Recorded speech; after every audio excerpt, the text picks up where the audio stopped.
merci beaucoup Birima donc Charles xanaa ñu repartiraat rek ci li ñu waxoon Adji Sarr dégguñ ko woon ba léegi je pense qu'elle a fait une sortie lan la ñu war a jàngat wala lan la ñu war a mën a xalaat ci génn googu mu génn wax sa version des faits. Tu as mal fait de commencer par moi. Parce que tu ne l'as pas suivi. Non, pas du tout. Je l'ai dit. fii laa fi toog ne man dama dugg vulgarité. yàlla yow lu ma si bàgguma si yàlla na ma si yàlla musal lu may def ça me concerne. mais dégluwoo ko man xam ni c'est vulgaire. la vulgarité.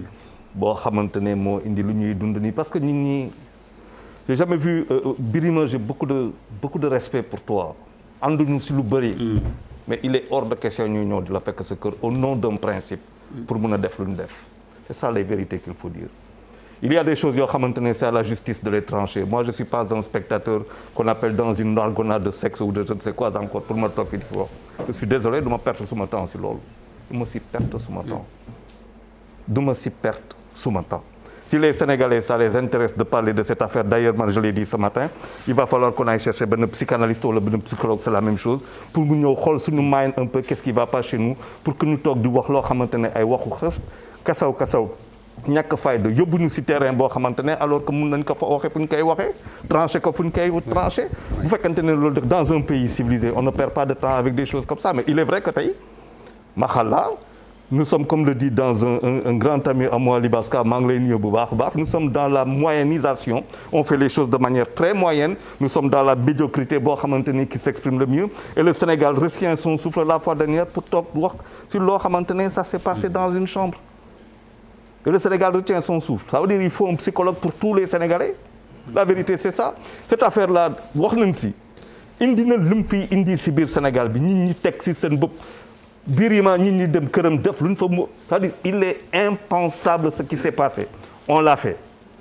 Mais c'est-à-dire moi je vais pas parler de cette affaire-là. Il va falloir que les gens prennent toutes leurs responsabilités. Xam nga nit ñi nañu jël seen responsabilité. Waaw. Il est hors de question que dans ce Sénégal ñu toog fi les institutions soient à terre tout à terre nit ñi toog di et qu'on prenne ce pays en otage tey mënoo bind Facebook sans pour autant ñu yekkal la ay saaga des gens que tu n'as jamais vu de ta vie mais où est-ce qu'on va c'est la terreur qu'on installe dans ce Sénégal ngay ñu wax ay waxu Adji Sarr nii je veux dire elle a c'est-à-dire moi j'ai pas de problème. Très rapidement tu as dit il faut que les gens prennent leurs responsabilités. Il faut que les gens prennent leurs responsabilités et qu'on arrête d'exposer. Parce que lu fi xew actuellement on expose qui contre qui ou à la merci de qui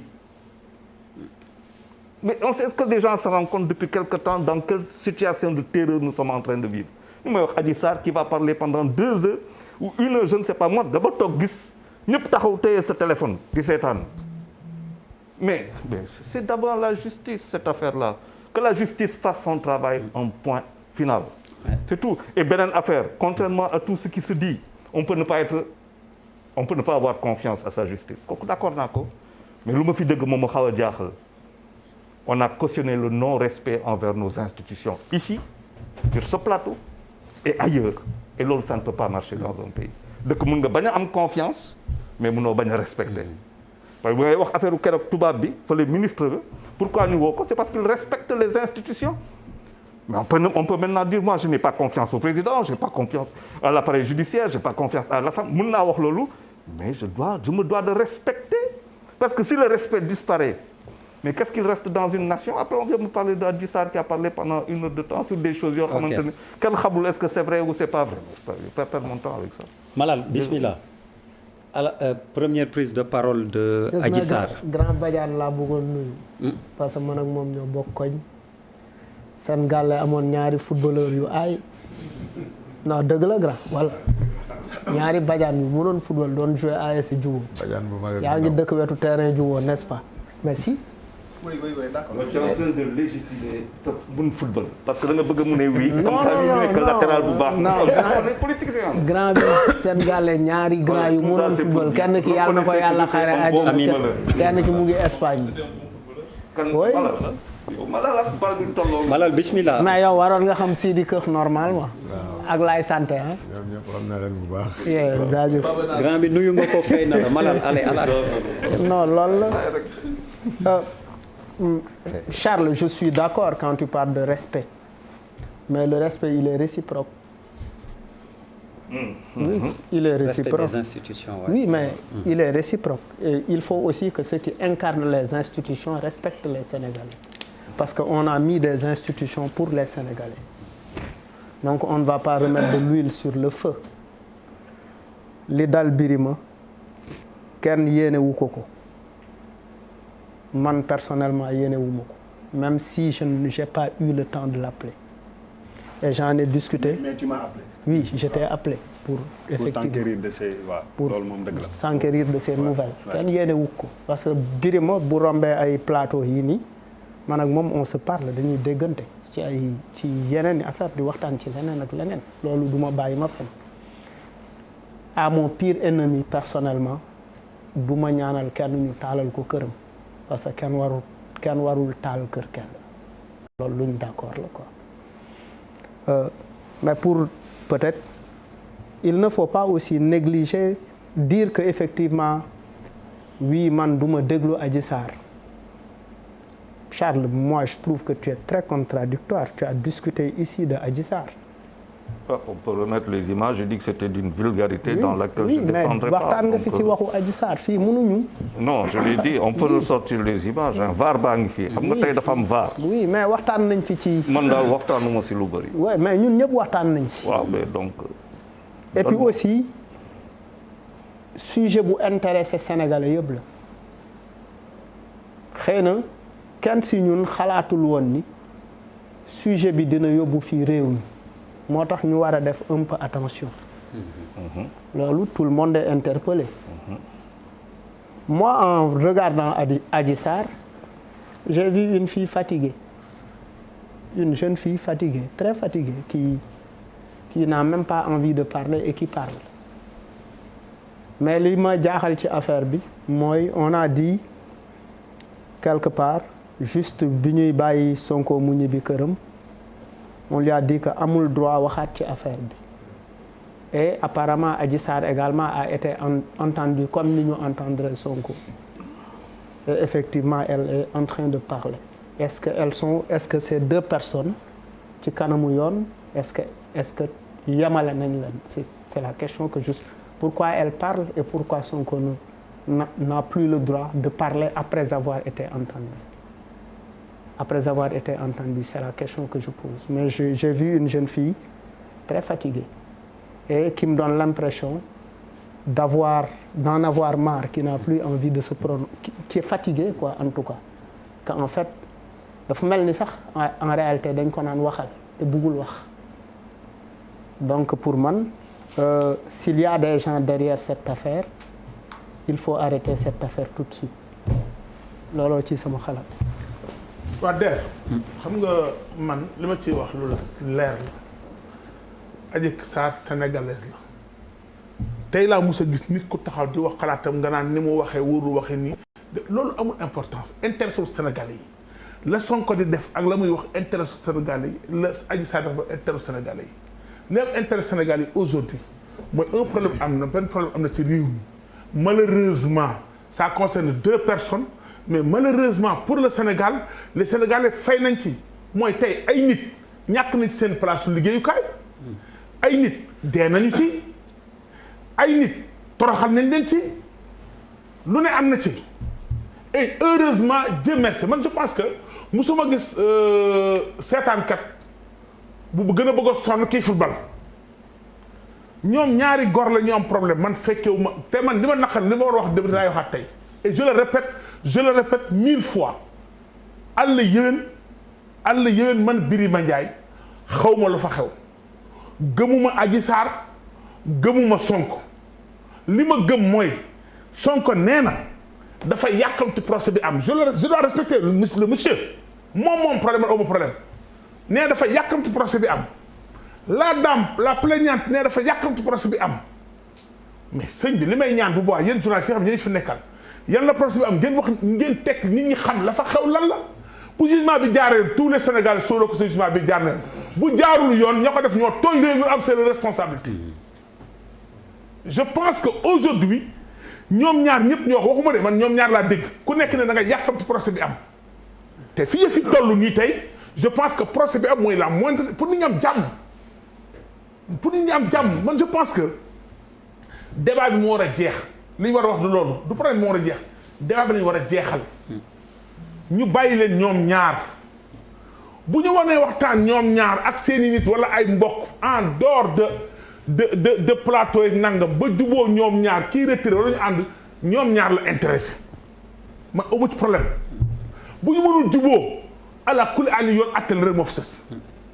bu leen yoon attee comme ñu fi dafa laal Sénégal te mën a yàq réew mi nañ ko defee noo xam ni ñëppay xam lañ fay wax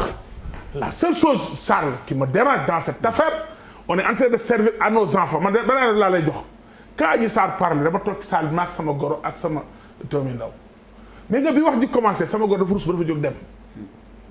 du suñuy valeur et vous allez assister au Sénégal et c'est malheureux c'est vraiment malheureux ce serait un procès pornographique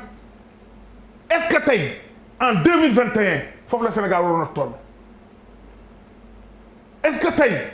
bu ñu ko géré woon dès le départ de tous les partis dina egsi fii tey ba nekk ñu média. pardon lan mooy gérer tamit comme tu as dit. ñaari problème ñaar ñu am problème. balaa la benn affaire convoqué nañ le ministre de l'intérieur français moo ëpp doole ministre de l'intérieur France ministre de l'intérieur France lu am doole la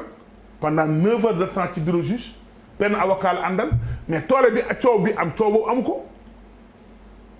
ok man doon naa comprendre man li ma comprendre mooy te d'accord am nañ ci droit man tey sama leader politique bu koy boon atte ko dinaa suivre atte bi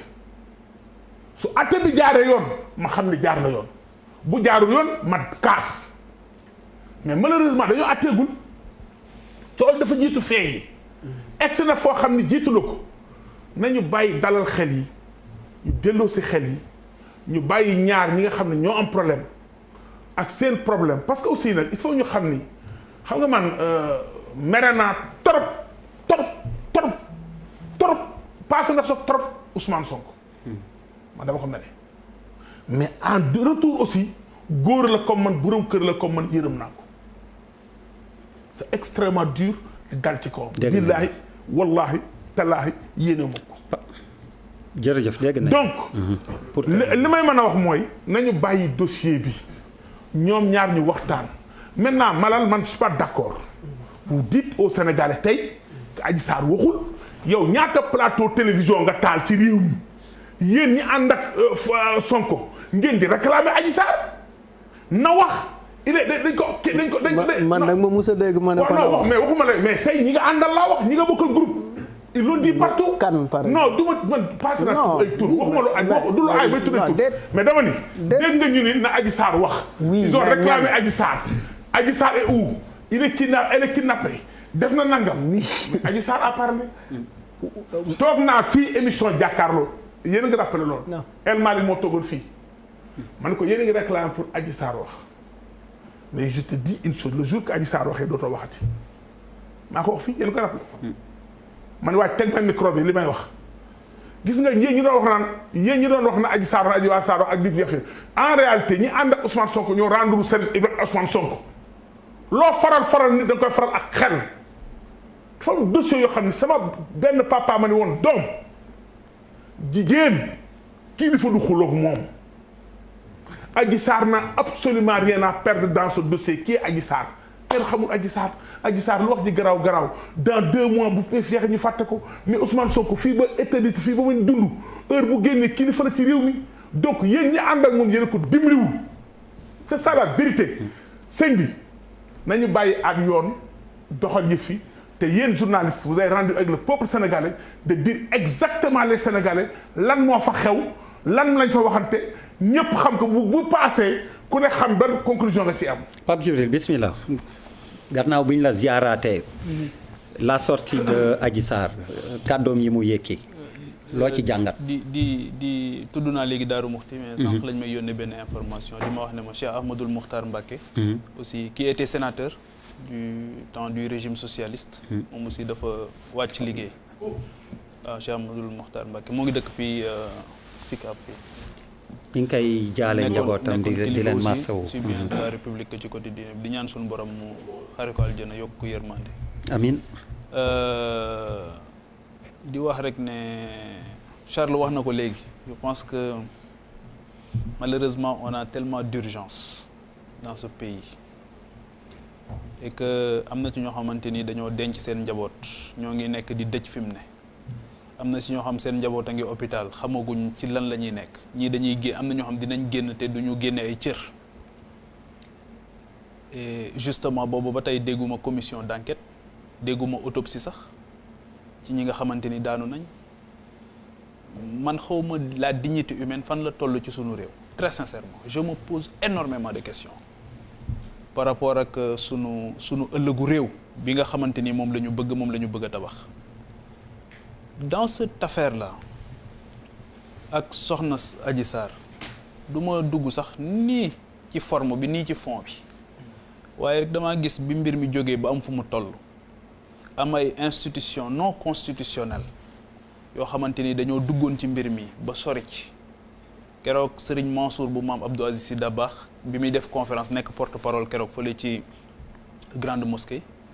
dafa wax ne ci biir waxam mu ne dem naa sama kër sax naani garab pour ñëwaat pour continuer wax bi parce que boobu il fallait désamorcer la bombe à tout prix Serigne Mountakha def ci une implication extraordinaire ba ñu ñëpp ak am na sax ñu dugg souterrain ñoom it dox ci ay tànk ba loolu moo tax keroog bi ñuy bàyyi Ousmane Sonko mu ñibbi këram Samba Sall ne ko dossier bi bul ci waxati mu ne dootuma ci wax je n'ai pas compris quand on a annoncé la sortie de Sokhna Adji Sarr j'ai pas compris sa prise de parole ak en l'état actuel du débat est-ce que du apaisement boobu ñu ne woon ci la ñu war a dem pour xool mbir yi nan la ñuy def ba nga xamante ni la volonté exprimée des deux côtés mooy qu'on aille vers un procès équitable et systématiquement il y a une rupture d'égalité on va aller vers un procès équitable tout le monde souhaite y aller apaiser nañ et il y a une rupture d'égalité la principale concernée prend la parole pour évoquer le sujet le secret de l'instruction alors que entendre nañ ko ba pare alors que à partir du moment où les deux parties sont entendues la donne change totalement instruire nañ donc pour man aussi c'est tellement bien que à chaque fois que ñu revenir sur les fondamentaux Charles wax na ko léegi ba wax institution wax respect de l'institution malal ne ko le respect la réciprocité ci wàllu respect boobu donc ne serait-ce que ci principe bi waroon nañu déggat le juge mu daal di évoquer waat ne wax na ne bu ci kenn waxati waaw parce que forme bi ak fond bi wax naa ne man du ma ci dugg honnêtement même bu fekkee ne loolu laa jàngi woon école waaye du ma ci dugg ci wàllu image ak yooyu mais daal li ma bëgg a wax mooy faisons attention ay kilifa dugg nañ ci ba wax ci kilifa wax jox kilifa mu wax ba nga xamante ni actuellement ñoo ngi doon nit ñaa ngi doon delluwaat ci seeni kii la volonté exprimée des deux côtés mooy un procès équitable donc nañu bàyyi rupture d'égalité bi parce que bu kii waxee keneen ki génnaat wax rek mbir yi mën naa jaxasowaat ba eggaat foo xamante ni day jéggi dayoo man c'est ça mon sentiment. jot naa man du ma juriste yaakaar naa Charles bu dafa affaire juriste attention. secret de l'instruction beeg yooyu ça concerne les avocats ak ki nekk sous contrôle judiciaire. mais la non man dégg jàng ma damay wax. non Balde est juriste pas la plaignante. non Balde est juriste. waaw moo tax man li ñu wax la dama ne mais pas la plaignante. pas la plaignante. c'est vrai la plaignante peut parler. dañ ma ni avocats yi ñoo amul droit wax ci des deux bords ak ki nekk sous contrôle judiciaire. mais la plaignante peut parler. loolu la lañ wax xaw ma nag man la du ma juriste. yéen ñi xam jug mais loolu moom jot naa ko Sénégal dëkk. allez Bouba bismillah. waa der waaw. kaddu Adji Sarr yi. ñu ko doon xaar Sénégal li nga wax. waaw dama foog da nga may joxaat parole bi parce que tamit mënu ma nekk. bismillah waaw mënu ma nekk taalibe Seydina Limaamu Muntazar naan maa ngi. ziaral amul benn problème maa ngi wax fii te. waxo ci appel bi. waaw suñu appel bu. même si c'est avec des mesures barrières. waaw mesures barrières. vraiment ñu def ko oyofal. weesu na. donc li am solo moo parce que effectivement dañu jëloon dañ ko def voilà dañ ko def donc may ndokkeel sama axlu laayeen yëpp sama mbokku laayeen yëpp di ñaanal Serigne Abdoulaye Thiaw Laye yàlla na ko fi yàlla bàyyi di féliciter aussi même bu ñu nekkee ci cadre boobu cadre bu restreint boobu may féliciter tous les techniciens du groupe Futurs Médias parce que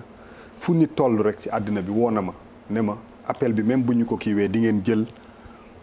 seen ay matériel def direct def yëpp te loolu dafa am solo moo tax may te loolu wax dëgg yàlla damay seetlu bu màggal Tuubaa jotee wala gàmmu Tiwaawan wala appel wala gàmmu Njaasaan wala gàmmu Ñaseen ma gis ñi nga xam ne ay jeunes lañu vraiment ñu nekk di liggéey sur le terrain liggéey bu am solo pour que nit ñi nga xam ne demuñu sax ñu koy dund quoi donc may ciy profiter pour wax leen que ni surtout ñuy yëngu ci mbirum diine au niveau de la télévision ak du groupe vraiment maa ngi leen di féliciter yéen ay jàmbaar ngeen bu baax te diine bi dafa am solo et puis même bu dul jullit yi même waa jàngu bi aussi idem donc vraiment ñuy féliciter tous ces jeunes là qui se battent pour que nit ñi au moins ñuy gis événement yu mel noonu. di profiter aussi di wax que ni mbirum Adji Sarr bi semaine dernière vraiment am na ñu bëri ñu ma woo may vraiment rafetlu kàddu yu bëri ak ni nit ñi apprécier yenn kàddu yi vraiment ci suñu jëmm yu xeebu yi.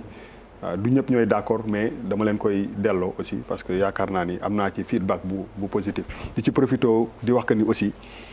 ay nitu neen lañu rek des fois di nga wax sa yaram tàng ba nga sax matt sa làmmiñ te doo ko tey may parce que wax naa fi ba tudd ay kàngam yu fi jóge yoo xam ne jógee nañu woon ci kër gi peut-être que j'ai parlé avec le cœur mais daf ci am ñoo xam ne dama am ak ñoom ay relations yu particulières yàlla xam na ko billaahi wallaahi taalaahi lépp lu xew fii ci kër gi lépp lu xew ci feneen ak feneen ñi may njëkk a bind Mamadou Ibra Kane la ak Alassane Samba Diop donc ma leen koy delloo njukkal yàgg nañu Alassane c'est mon frère donc bu dee wax ji am na dara loo xam ne xaw na leen na naqari maa ngi koy retirer parce que vous êtes mes frères te lu ñu boole moo gën a fort ay wax waaw kii la jege nag des fois mooy wax kii mais mu ni chaque fois ma def allusion à Khalifa Diakhaté ak keneen ak keneen ak keneen voilà donc maa ngi leen di bu fekkee ni vraiment wax naa leen dara loo xam ne xaw na leen kii on est des frères yàlla xam na ko donc maa ngi koy retirer parce que intention bi c'était pas wax vraiment loo xam ne dafay ñagas ci suñu diggante parce que xaju fi donc ma leen di jégalu mais je tiens à te dire que tu es un grand monsieur. merci jayuma la nag quoi damay xuloo ak yow. merci gis nga fi nga teg sa tànk. bu ko teggi. Sénégal yi xam ne nitu jàmm nga. foo fekk ñaar ñu réeroo dox nga ko. foo fekk lu bon dox nga ba lu baax am fa. ku bëtam xonq yow lay njëkk a gis. man je tiens à le dire man lu dal ci man. yow laa njëkk a gis. dëgg la feebar naa nga ñëw di jooy. sa yaay woo ma téléphone. nit ku baax nga yal na la yàlla sax. waaw di rafetlu aussi di wax que ni hormis li nga xam ni xew na fi passion dugg si ñu wax ci wax yu bëri yu metti li nga xam ne moom pour man moom moo ñuy symboliser ñun waa Sénégal moo tax à chaque fois bu problème amee bu ci issue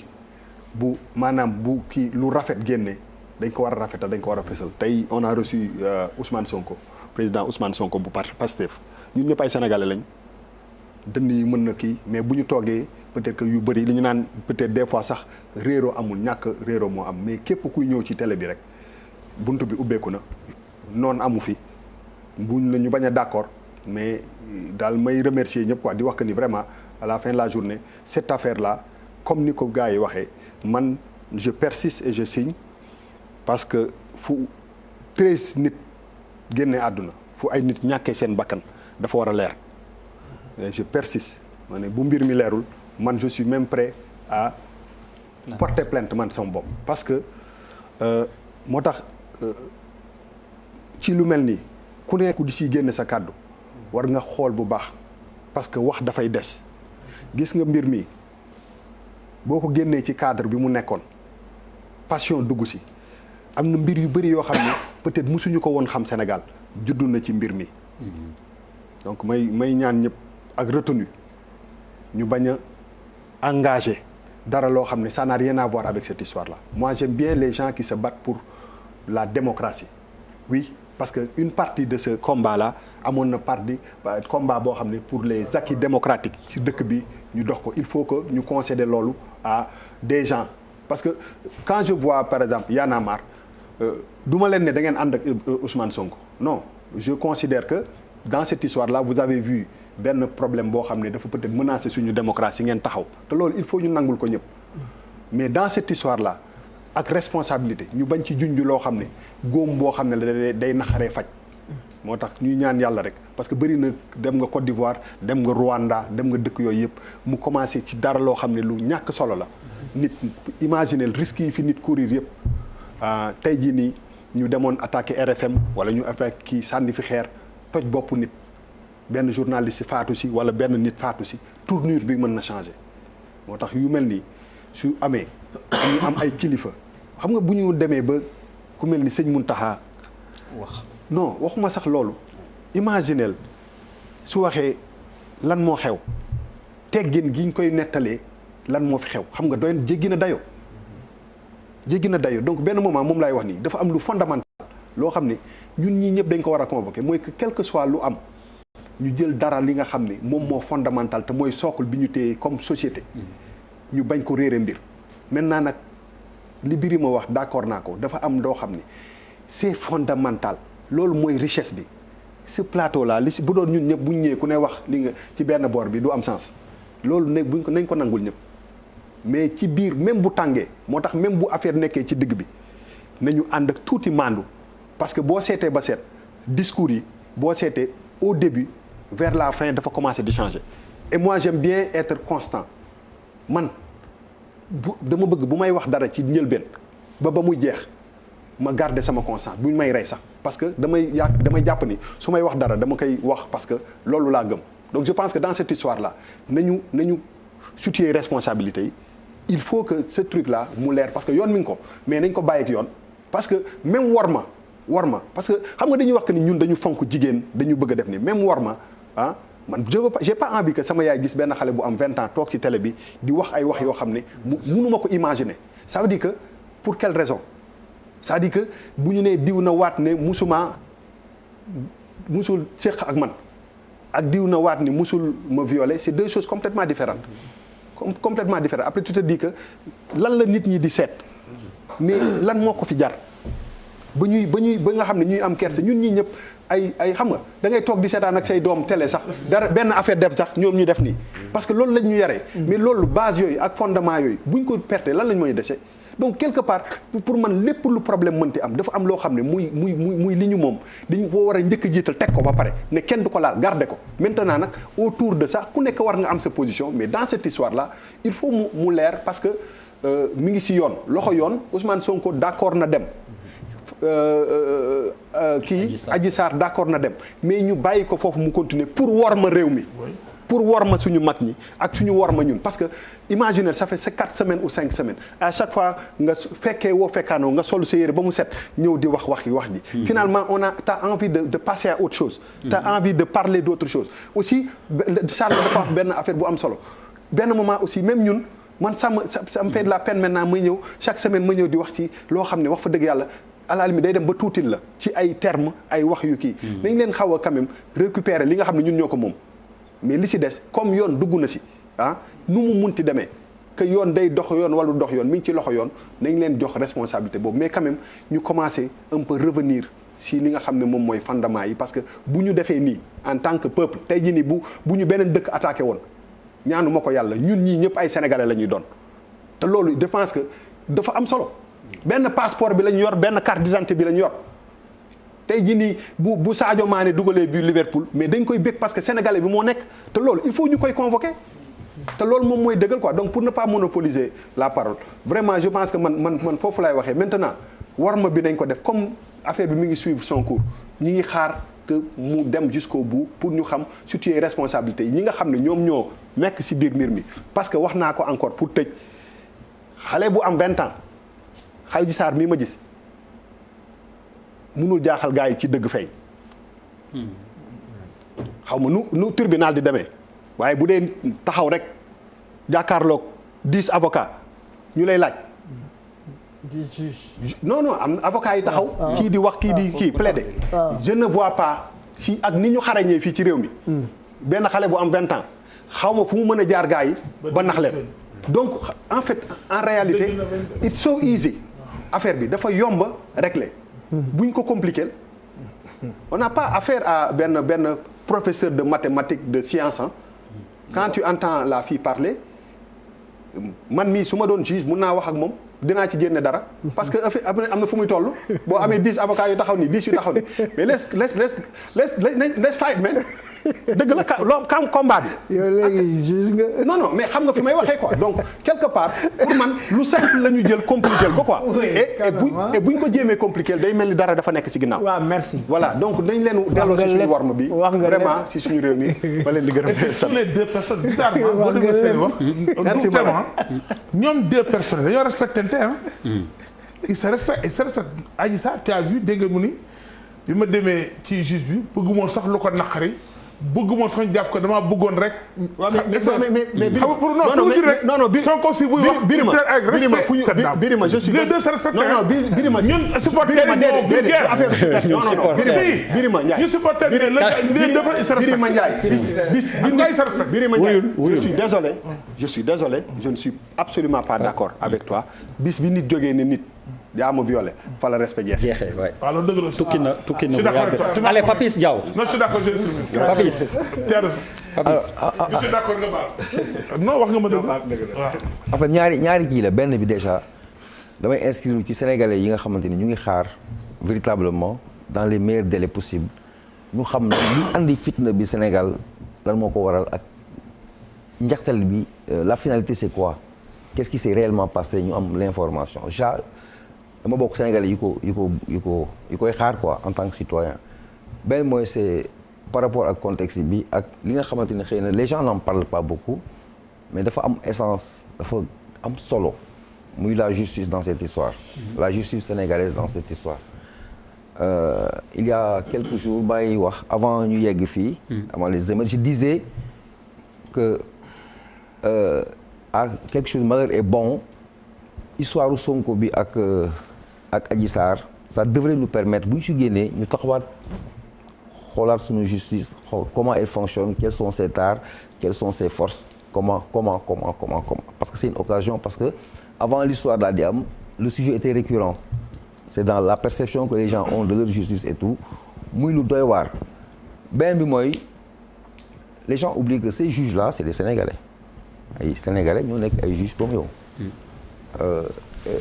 et ma xam lenn si ñenn seen sentiment ils ont très mal am na si juge ils ont très mal les juges ont très mal malheureusement dañu am obligation de réserve maanaam ñoom seen liggéey mayu leen ñuy wax nii si public nii mooy obligation de réserve maanaam dañuy war am ànd noppi parce que li ñuy gérer moo mel noonu ñu préciser benn affaire dafa am juriste am juge dafa am juriste am juge